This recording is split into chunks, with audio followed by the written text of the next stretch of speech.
Howdy. Thank you for having that quiet moment, a long lead-in, if you will. It could be edited out. This weekend is the weekend for getting some video editing software. As well, hopefully if you found this video, the long lead-in. This is an unedited video. It's going to be short, fairly sweet. At this point, of course, the people urgent to get to the end of it and moving their mouse and checking the screen, going, how long is it? Going, less humour, more message, more meat. Okay, more meat. Well, we are a meat being. That's kind of the purpose of this video in terms of we're looking at public transport around the world. In particular, I'm talking high-speed trains in city transit zones where during peak hours everybody's getting on board. I can't vouch for every other country, but in Australia where data from all the phone companies is very cheap, streaming television is now the way to go, and on YouTube everybody's got a streaming media platform basically they can log into to keep themselves entertained while on the train carriages. People are generally using potentially multi-point Bluetooth, that is lots of 2.4 gigahertz spectrum frequency, cell phones connecting to multiple cell phone towers that can be kilometres away. That being said, the rail networks seem to be putting up lots of high-speed data telecommunication points along the railroad lines, I guess, so that it all just works. The problem is that the trains are typically made out of metal. What happens when a train goes above 80 kilometres an hour is, or any vehicle, same with cars, the phones start to have a harder time communicating to those towers, and they ramp themselves up to full power output in order to make the antenna chip work as effectively as it can. Depending on the model of your phone, it might not spend a lot of money on the antenna circuit. It might just opt for you to spend more money on your battery recharging, and it might just use more power through the antenna circuit to make it work. Some of the better phones might have 10 antennas in them, but 4 of those might be locked off for creating a Wi-Fi network. Some of them might be used for other devices such as Bluetooth. In terms of the antenna design in phones, as phones have gotten thinner, as phones have gotten all about being size and certainly cost as a consideration, the general quality of an antenna circuit seems to be one of the things that gets left out of the meeting when it comes to making a good phone. And it's a bit concerning when our phones should be a mobile telecommunications device first, but when the telcos look at the usage habits of the people on them and realise that everyone either prefers to send text messages or whatnot, multiple microphones in your phone in order to have clear voice pickup at a distance, all those things that used to matter to a telephone quite often don't make it into anything but potentially the flagships by a range of companies. In terms of looking at the antenna design, in the country I live in, Australia, the primary telco, which has coverage over the widest area, certifies their phones for regional areas as blue tick approved. The blue tick approved phones generally do have better antenna circuits. I do notice that I don't think much in the way of iPhones, for example. That's about 22% of the phone market, and 25, I don't know, 20, in that ballpark. 1 in 5, 1 in 4 phones are an iPhone. They're not particularly known for their great antenna circuits. Why does this matter? Back onto the thing. When you're in a high-speed metal carriage, train goes above 80 kilometres an hour, your phone goes to full power in order to communicate to the phone towers, multiple phone towers simultaneously. When you go into a tunnel, which is basically every capital city on the planet, your trains, well, not everyone, you say an eternal statement like all or every, it's fallible straight away. When a train travels into the suburban, the high people zones, word escapes me, your central business district typically, or it used to be anyway, generally the trains have had to go underground because the value of land is so, you want to build skyscrapers. So as soon as you hit that tunnel, everyone's phones just ramp up to full power. You've got to remember, everyone's streaming high-speed data. Phones are capable of 4K screens, and if you've got your high dynamic range screen and your high dynamic range subscription to get your high dynamic range footage, well, you're moving a lot of bandwidth, and it's not really a problem when the train's possibly jolting up to 60 kilometres an hour. It can depends on a range of things in terms of, has your particular zone gone to the extra infrastructure costs of putting up the towers right beside the tracks at the key appropriate points so that everyone can communicate without having to ramp up too much power. These things are all costs, right? In a society where the costs aren't always about looking after us, the wee people, what has become my experience, and I consider this a fortunate thing. I'm sensitive to the radio frequency, is my guess. I get really nauseous on the peak hour trains. That is when everybody is on their telephones, and that's just a thing. Most people don't want to make eye contact with strangers, it would seem. So if you're on a train carriage and all the seats face to the middle, where everyone basically is stuck looking at each other, quite a while ago people moved over to preferring to have an e-book, right? There was no radio frequency with that. Or telephones, which is the modern world thing, because now we all basically have a phone quite capable of, and all the phone telcos are quite happy to give you just about unlimited data, or so much data that you're not really afraid to stream, be it the Chewy Ube or some sort of a video platform to keep yourself entertained. Now, yes, that's true. Streaming web pages, we only move a little bit of data every so often. As long as it hasn't got live video feed or possibly adverts that are multimedia that are constantly updating, you might be just moving a little bit of data every so often. People like myself, generally, before I get into that tunnel, try to get a page of information up that I can read. Sometimes before I leave the house, I might download a PDF or something such that I can keep reading the whole time I'm on the public transport system. But what I find is that everyone around me, using their multi-point Bluetooth buds, and I've got to say, when I'm on a train, I've got my wired buds in. When everybody's moving this much radio frequency, it just gets to be a radio frequency soup inside this metal carriage. And the nature of the glass and the metal is that not all radio frequencies permeate out through that really easily.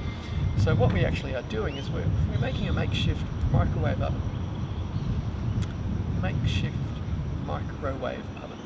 And it wasn't a problem. Many years ago, if you go back to the first 5 gigahertz band Wi-Fi devices, they would actually have legislation that says you can only use this device indoors, right? They didn't want people out in public using these things. Maybe that they hadn't stabilised, maybe they didn't want the lawsuits, maybe they didn't want people looking into it. They just went, no, look, if you want to do that, that's fine, that's on you. The problem is our phones, naturally, when you're moving high-speed data, are looking for a Wi-Fi network at 5 gigahertz. So they'll be pinging on their antennas for 5G, for the 5 gigahertz Wi-Fi network. That's not the 5G to the towers. In Australia, I don't think we're using true 5G telephony. I think we've sort of hodgepodged possibly our 4G system and the towers into a quasi 5G. I think the wave band got rolled out in New York City as a trial at first. There was a couple of places around the world that pushed proper wave. So look, this will be different depending on where you live in terms of how much this affects you directly at this moment in time. The nature of videos on the internet, though, is they do stand around for a while. This one is, I believe, aimed at the planning departments, the infrastructure departments responsible for public transport. Okay, there's a few reasons for this. We need to protect our children, right? There's a reason I'm in the filming location I'm in right now. Wouldn't be here for any other reason other than this video. It's graduation time of the year for many of the children at the moment. This is the weekend, so I don't feel bad being here at this early time of day. But yeah, so what we've got is children's blood-brain barrier hasn't fully developed. Bone generally reflects radio frequency, hence why someone like myself will use a neckband design for their Bluetooth mic with wired buds up to the ears, because there's it's called foramens. There's certain bones in the skull, occipitals, maybe might be the term. So there's two little ones here in the cheek. There's obviously our eye sockets, there's our ears, obviously the mouth, our nasal cavity. There's a few openings, and so when we put multi-point wireless buds in our ear cavities, well, there's a reason why a couple of hundred doctors were approaching the World Health Organization with regards to trying to put a clamp down on, I guess, children moving into multi-point wireless buds. This is not multi-point wireless buds, this is connected to an antenna chip that will be given enough size to be operating with an actual antenna. This is an older design unit, but neckband design keeps a little bit of the wireless frequency away from my head.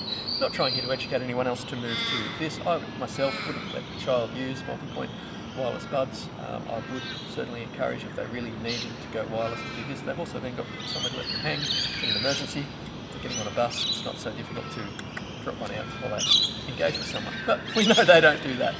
So spinning on, though, is the fact that your phone is potentially pinging its multiple antenna chips, 5 gigahertz networking, that's actually 5 gigahertz, It's going to be also pinging the 2.4 gigahertz networking, most likely. It's going to be trying to connect to the wireless towers for the phone, which are multiple wireless towers, and they can be up to 10 kilometres away. And it's probably also running Bluetooth, right? So that's a lot of wireless frequency. Okay, our batteries are huge nowadays, it's true. Our phones are capable of outputting all of that frequency and receiving on all those frequencies. Okay, but you multiply that out by 100 people in a train carriage, if 90% of them are kind of on their phones engaging across some of those frequencies, right? There is a lot of wireless frequency going on. Okay, so even if you're not sensitive to it, I can tell you, it's not ideal for you. Oh, right, you're the clever person who thinks that non-ionising radiation doesn't hurt us, right? Do you take your shoes and socks off and walk around on an earthed piece of grass, or it's connected to deep earth that actually goes, it isn't just like in a little concrete basin and isn't actually earth? Do you actually go out there and earth yourself? So I guarantee you at night time, when you're resting, right?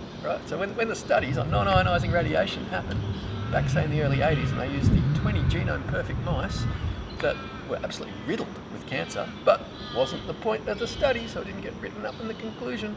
That's what people refer to. Nobody reads hundreds of pages. No, everyone just wants to read that nice little conclusion paragraph, and it's really easy as a scientist to leave certain data out. It's not the purpose of the study. So in the early 80s, our phones weren't moving high-speed data. All looks into telecommunications or data, internetary, as a word, internetary. Is that a doing word? Is that a bit of a verb? Have recommended that we should be using wired networks into our houses, and then wireless should only be used for supplemental data. Now, in my country in particular, there was a plan for a national broadband network. The original layout for it was going to be using a wired system, and that infrastructure is a build it once, pay the cost once, and then it's just low cost evermore. You can actually update the exchanges and lower your costs. Now, they didn't quite do that with the Transact system in Canberra. They stuffed up when they were rolling out in one of the northern suburbs. They actually put in a couple of the wrong bits initially, and there was a pretty high cost associated with that. But generally, certainly with regards to fibre optics, you can upgrade the send and receive points over time if you really feel that you need to go faster and faster over time. The cost of the rollout ultimately is quite low. But the reasons we do this is for a range of reasons. One is that you can do high speed without constantly doing that, which is a constant cost in terms of power, and a range of things. Let's not be hippies here and talk too much about stuff that actually matters, right? But let's get back to stuff that matters, right? People travelling in dense little compartments, all moving all of that frequency to non-ionising radiation. When we didn't have any of it around us, it's true, our bodies basically could shake it off, right? You need the downtime, you need the cellular rest time at night so the mRNA can go along the DNA and correct whatever's going wrong, or you don't. But you actually got to ground out, right? You've actually got to spend time possibly connected to deep earth. Maybe hug a tree, right? Yeah. Not many people are doing that in the capital cities. As suburbia. That's where we rip up all the trees and then name the streets after them. Yeah, right. So not a lot of us have good, deep-rooted trees and a good, proper, solid earth going on anymore, right? So in terms of who's actually spending the time to properly de-ionise, but the main thing is that our rest dates at night time aren't happening, right? Because all of our fans, all of our light bulbs, everything is Wi-Fi. All of our devices are pinging in the background. Are you there? Are you there? Are you there? And you think, hang on, no they're not. Well, yeah, they are, right? If I'm on a public train, I can hit a button on my phone and I can connect to my gaming console at home. Even if my gaming console's not turned on, arguably it's sleep mode. It's just the same way the TV's in a sleep mode and everything's in a sleep mode, and that's why you can wake it up by setting stuff to it generally. I can wake my console up at home and it'll wirelessly send its full resolution picture, 4K, HDR certainly, to a random device, right? And I've done it. I've been on a high-speed train and I've hooked up a wireless controller to my phone, right? So I'm not the only person that's doing this. Next year, PlayStation will be launching a device specifically that will do that remotely. I'm not picking on PlayStation for doing that, but we need to understand there's a difference between an instance gaming session on a Steam Deck or a Lenovo Legion Go or an Asus, what was this one? There's a range of portable handhelds that actually create your game on it. You don't have to turn your Wi-Fi on to play it, right? That's an instance version of the game. It doesn't need wireless on. Maybe the Steam Deck, maybe it needs to authorise your catalogue. I don't know. Probably the other ones too if you're playing Steam games. But yeah, for a device like the new PlayStation handheld device, for example, people are going to be playing that on the train going to school, right? They're going to have their mobile phone up as a hotspot, so it's going to be putting a nice little network through everyone. It'll probably be 5G because it'll need the dedicated bandwidth that's not so congested, so that you can move high-speed video. And there is technologies, QADFM. There's ways of clever packaging that might just reduce the sending by about 30%. But the problem is we're just bathed in this stuff all day long. It's a bit of an issue. So non-ionising radiation, yeah, look, there was a time where maybe a study didn't really talk about it very conclusively or in any meaningful way that actually matters to we as humans. The reality is, and I'm saying this as someone who studied anatomy and physiology, a little bit of biochemistry and whatnot at university, have.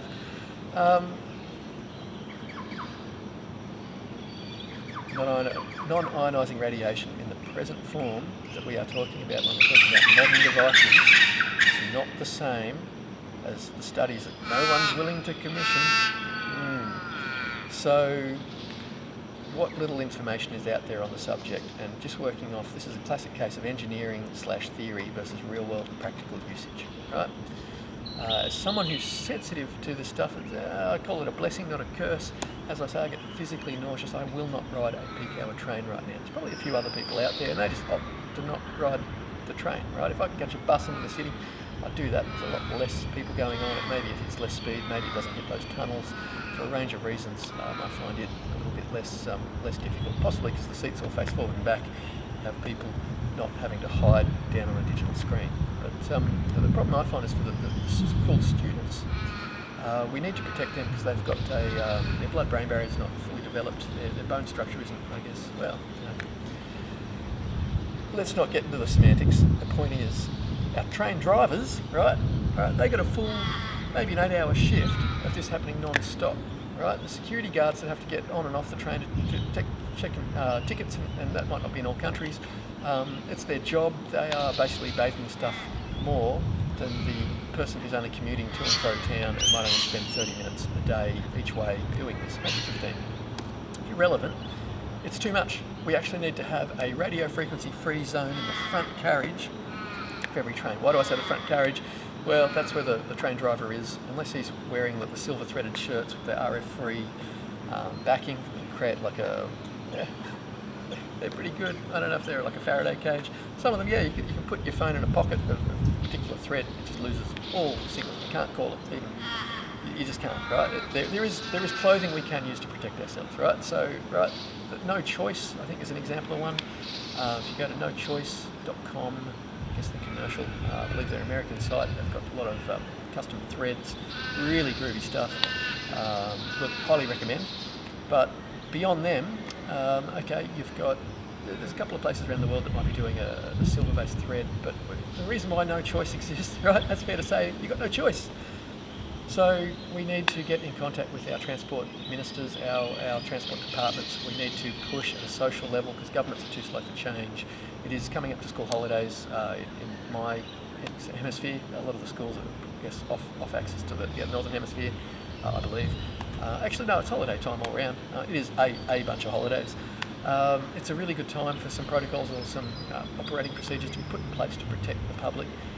So look, if you see this video, if it's something that raises your eyebrows a bit, maybe piques your interest, either look into it, do your own research on the topic. Do be aware that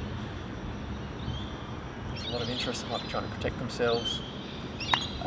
Look, I can absolutely say for the fact that it's not ideal. We are not getting the rest state at night time that we need, which is when we healed, right? That's the whole basis of, we don't get sick from it, is on the basis that at night time the excitation rate of the cellular systems drops right down. Like I think it's 3 times in a 24-hour period now. We're up at in moment-to-moment moments, right? There's a reason why all of us have got brain fog and we're all feeling a little bit ADHD and just like zappy all the time and can't focus and can't think and can't get a good night's sleep.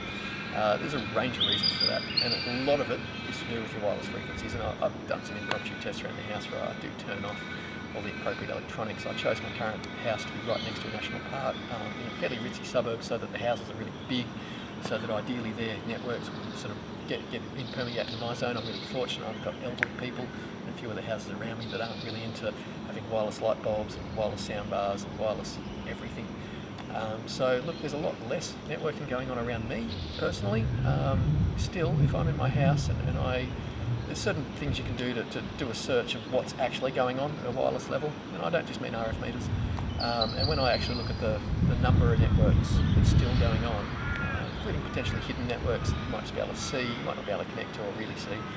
A lot of devices sort of hide themselves, or once they're set up, they set themselves up in such a way that they no longer sort of ping in a way of like, hey, I'm here. But there is so much of these frequencies going on, right? It is a thing, whether you believe me, whether it was worth me getting up and doing this video. Yeah, well, I'm here, I'm doing it. So I hope if you found it, I hope there's something in it for you. Please, by all means, get in contact with your local transport authority.